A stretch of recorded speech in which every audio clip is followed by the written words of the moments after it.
Oke, saya jelaskan sedikit ya. Untuk Kak Black Jelly, ini memang terjadi tidak pada semua wanita. Namun sebagian juga ada yang mengalami keluhan tersebut, baik ketika dia masih gadis ataupun terjadi setelah menikah.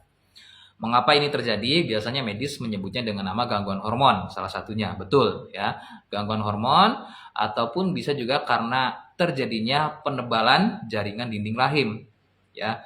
Nah, biasanya ini alami terjadi ya, penebalan dinding rahim ini alami terjadi untuk wanita-wanita yang sudah siap untuk hamil ya. Jadi dindingnya menebal.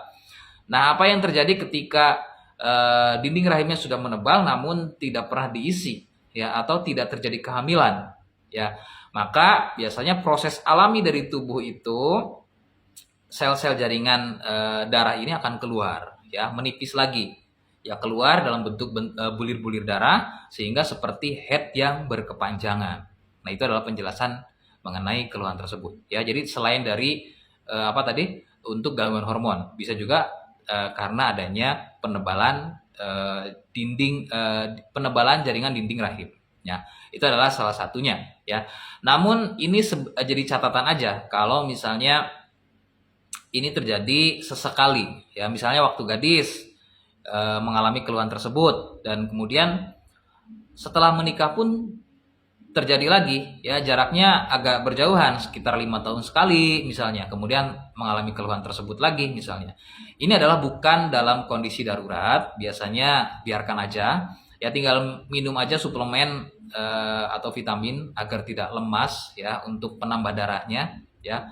Dan silakan saja ini juga akan berhenti. Jadi dia akan berhenti ketika bulir-bulir sel darahnya itu sudah turun semuanya, sudah keluar semuanya, maka dia akan berhenti dengan sendirinya. Nah, itu adalah kondisi di mana head berkepanjangan ya, dengan catatan tadi ya, terjadi sesekali. Nah, kemudian apa yang terjadi kalau misalnya ini sering terjadi? Misalnya contoh, bulan kemarin sudah mengalami head berkepanjangan ini, kemudian 2 bulan berikutnya ternyata mengalami keluhan yang sama ya. Dan ini harus diwaspadai karena bisa jadi adanya radang panggul. Ya, radang panggul ini bisa terjadi karena adanya infeksi bakteri seperti sipilis ataupun gonor. Nah, kemudian lagi ada yang namanya miom. Nah, miom ini biasanya jaringan lunak yang nempel pada serviks. Kemudian terjadi pendarahan. Nah, itu biasanya wajar. Nah, biasanya tinggal miomnya saja ya, bagaimana cara mengatasi si miomnya. Nah, kemudian bisa jadi adanya tumor ya.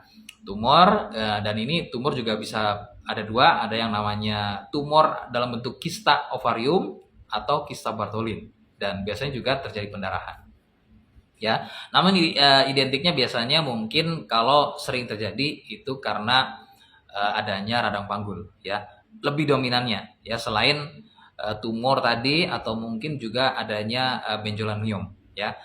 Nah, adapun dari saya, kalau misalnya memang adanya radang panggul, infeksi bakteri ya, bisa sipilis dan bisa gonor, produknya dari saya ada ya, Gangji dan Gosia. Ya, ini produknya. Nah, kemudian kalau misalnya memang miom atau kista, baik itu kista ovarium atau kista Bartholin, ada benjolan, dari saya ada Sirsak dan Tipogel. Nah, bagaimana caranya untuk bisa order paket ini? Ya, yang pertama silakan, rekomendasi utama dari saya sih tetap medis ya, untuk memastikan keluhannya. Adapun kalau misalnya nanti bisa ditambah dengan produk herbalnya dari saya, monggo ya. Nah, untuk cara pesannya bagaimana? Silakan bisa komentar video ini atau silakan bisa DM atau bisa stay live. Saya live di TikToknya, nama TikToknya adalah Admin Denatur Indonesia. Silakan ya. Sekali lagi saya tegaskan, saya live di TikToknya, nama TikToknya adalah Admin Denatur Indonesia. Nah, adapun profilnya di sini kakak bisa klik bio saya, itu di situ ada kontaknya, silakan bisa dicatat kontaknya. Oke, itu adalah beberapa opsi bagaimana untuk bisa menanyakan keluhannya ke saya atau untuk tanya-tanya produknya. Ya, terima kasih. Assalamualaikum warahmatullahi wabarakatuh.